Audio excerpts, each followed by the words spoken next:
Islami tuan-tuan, dia memang Islami. Hari ni ada dakwaan, sebenarnya dah lama dah, sama je. Tak sama, mana boleh sama.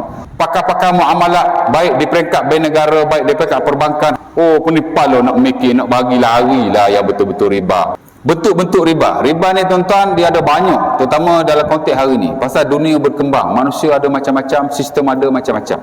Cuma yang paling basic lah, baik muamalat klasik dan muamalat kontemporer. Kontemporer ni makna semasa ya, muasir orang Arab kata, dia bagi riba kepada dua saja. Ini yang paling basic. Pertama kita sebut riba hutang, yang kedua kita sebut riba jual beli. Riba hutang ni banyak orang tahu. Pertama ialah bila dia beri pinjaman wang, dia ambil lebih, dia syaratkan lebih pada saat awal kontrak. Saya bagi awak RM10, awak bayar balik kat saya RM20. Itu dipanggil riba hutang qard. Tapi bukan duit saja ya. Saya bagi awak RM10, awak basuh kereta saya. Riba juga tu. Tapi riba dalam bentuk khidmat. Riba ni macam-macam. Tapi biasa orang buat dalam bentuk duit lah. Mana dia bagi hutang, dia bayar lebih ya. Okey, satu lagi, kalau awak lambat bayar, pasal dia janji sebulan. Kalau lebih macam mana? Lebih tambah lagi. Itu awak teruk sekali dah tu. Dia panggil riba jahiliyah. Riba berganda-ganda. Lepas tu kalau tuan-tuan belajar sejarah riba ni, dia tidak diharamkan sekaligus ya. Riba tak diharamkan di Mekah walaupun Nabi berdakwah selama 13 tahun. Kerana orang Arab Mekah, Quraisy ni, dia memang kuat buat riba. Betul lah, Nabi tak ada kekuatan pada waktu itu. Pergi Madinah baru diharamkan. Itu pun step by step. Ada 4 langkah atau tahap sekurang-kurangnya. Maka tahu juga tuan-tuan. Tuan-tuan tahu riba diharamkan bila? Ketika pembukaan Mekah. Allah. Sebab riba telah berdarah daging dalam tubuh manusia, terutama yang berniaga. Kalau tak berniaga pun memang dia buat riba. Jadi nak eliminate, nak haramkan susah. Jadi ujung dia peringkat-peringkat ya. Ini macam arak lah. Arak ni Allah Ta'ala tak haramkan sekaligus. Pasal orang Arab minum arak macam minum kopi. Jadi diharamkan bertahap-tahap. Mula-mula macam riba juga ya? Itu dia sudut sejarah. Riba hutang ya, satu. Ini clear, semua orang tahu. Yang kedua yang orang jarang tahu, riba buyuk dia panggil, riba jual beli. Bila mana kita melakukan transaksi barang-barang ribawi yang ada unsur-unsur riba seperti mata wang. Mufti Ali Jumaat turun ke Malaysia, dia ada bagi talk di UIA. Bila orang tanya dia, adakah duit kita ni ribawi, mana menghasilkan riba? Dia kata duit-duit kita ni, duit kertas ni, fiat money ni tak ada riba, no riba. Maksudnya dia ada kena-mengena dengan riba. Jadi banyak orang buat perbincangan dan sebagainya, termasuk saya sendiri. Jadi isu hangat masa tu riba berkenaan dengan duit kertas, adakah ada unsur riba? 100% ulama hari ni, nowadays scholars kata duit memang ada unsur riba. Kalau kita kata duit tidak ada unsur riba, jika kita buat transaksi tertentu, tuan-tuan simpan duit dalam bank tak wajib zakat. Saya ingat majlis agama tak akan terima sekali pendapat seumpama itu. Adalah seorang dua tokoh tuan-tuan, walaupun dia ulama besar, Mufti Ali Jumaat, dia ulama besar kan, tapi tak menjadikan dia tu 100% betul. Ada benda yang dia tak betul, ya kita kata tak betul lah. Tak selari dengan global punya fatwa, bahkan negara kita punya fatwa kita kata tak betul lah ya? Tapi kalau yang betul kita kata betul. Itu saja ya, riba jual beli. Jadi ada dua lah, riba hutang, riba buyuk. Riba dalam konteks perbankan dan kewangan, bila kita boleh terlibat? Bila tuan-tuan melakukan apa-apa urusan muamalat dengan konvensional. Konvensional ada 4 produk utama, semua ada riba. Sama ada simpanan, sama ada pinjaman, sama ada pelaburan, sama ada insurans. Semua produk yang ada semua riba. Elakkan konvensional. Ada surau yang buka akaun konvensional lah. Surau pun buka akaun konvensional. Ada real. Saya baru sehari dua ni bincang dalam grup kita, di mana satu jabatan mufti, orang tu tanya kalau duit simpanan konvensional, duit faedah tu nak buat apa? Buat jamban boleh? Jabatan mufti tu kata boleh buat jamban. That's it. Tapi dia tak sebut tentang konvensional ni haram dan seumpama. Ada satu penasihat syariah, dia buat posting setuju kepada majlis fatwa berkenaan. Dia miss lah bab tu ya. Nampak? Jadi elakkan tuan-tuan berurusan dengan konvensional. Konvensional tuan-tuan memang riba. Apa-apa produk pun.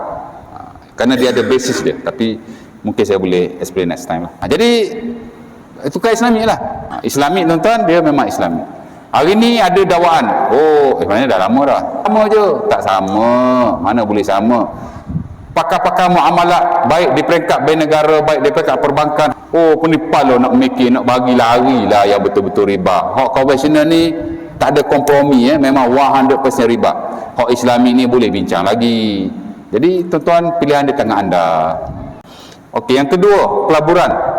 Pelaburan tuan-tuan very simple. Apa-apa pelaburan yang menjanjikan pulangan secara tetap dan jaminan wang dikembalikan, semua adalah riba. Saya boleh kata sebahagian besar daripada iklan-iklan pelaburan yang ada di internet, khusus di Facebook, adalah riba sama sekali. Saya banyak entertain iklan-iklan yang ada di Facebook. Skema satu hal, yang riba ni memang riba. Ada dia kata saya syariah, ada panel syariahnya, kata dia lah. Saya minta nombor panel syariah sampai ke sudah tak bagi. Tapi sebab saya lihat dalam tu dia punya iklan ada jaminan wang dikembalikan. Mana boleh? Bila pelaburan ada jaminan wang dikembalikan, automatically dia jadi riba. Ada hamba Allah tu dia nak melabur ayam, syarikat ayam lah di Terengganu, ada kontrak. Dia bagi saya kontrak about 9 pages, 10 pages macam tu. Saya tak perlu baca kesemuanya. Saya hanya baca terma-terma di hadapan saja. Dah ada di situ wang dikembalikan after sekian-sekian, maka tidak boleh sama sekali. Dia jadi riba. Macam mana jadi riba? Next time lah. Okey, dan yang ketiga ialah pertukaran mata wang lah. Di mana pertukaran mata wang dia punya parameter yang kita tak boleh langgar. Kalau langgar dia jadi riba. Kerana mata wang tuan-tuan adalah item yang amat penting sekali, dikiaskan di atas emas dan perak. Barangan asasi emas dan perak adalah item ribawi. Kalau kita buat tak guna cara memang riba, dan dikiaskan di atas duit lah. Saya tukar duit RM10, RM100 dengan ustaz. Saya nak shilling-shilling, ustaz bagi saya shilling, tak boleh bagi lebih, kena RM100 juga. Kalau beza kadar dia jadi riba. Mungkin tak berlaku pada waktu tu, tapi waktu pada hari raya banyak orang tukar duit RM1,000, RM2,000 nak duit RM10, member tu cas siap-siap tolak daripada pertukaran, itu riba, hukumnya haram dan berdosa besar. Tapi kalau tuan-tuan buat pertukaran dengan duit yang berbeza, nilainya tak apa. Macam tuan-tuan pergi kat money changer mana dia cas, tu tak apa, sebab kita lain mata wang. Emas dengan perak lain kadar tak apa. Tapi kalau emas sama emas tak boleh. Duit kalau sama jenis tak boleh. Kalau lain-lain jenis mata wang tu boleh. Ya, tahu. Ya. Yang itu yang mahal tu Aisyah, yang sangat yang top Aisyah tu lah. Tak kisah ganjil tak ganjil, tapi duit tu boleh digunakan lagi atau tidak. Habis tu macam mana nak buat? Kena tukar kepada duit lain dulu, baru boleh tukar kepada riba. Boleh tukar dia duit Malaysia, kita duit Malaysia tak boleh kecuali kalau dia guna dolar Singapura. Boleh aja tuan-tuan kat tokek tu, you tukar dolar Singapura boleh tak? Next week saya datang ambil. Boleh aja. Tak boleh Boleh. Masalah kita tu nak duit cepat.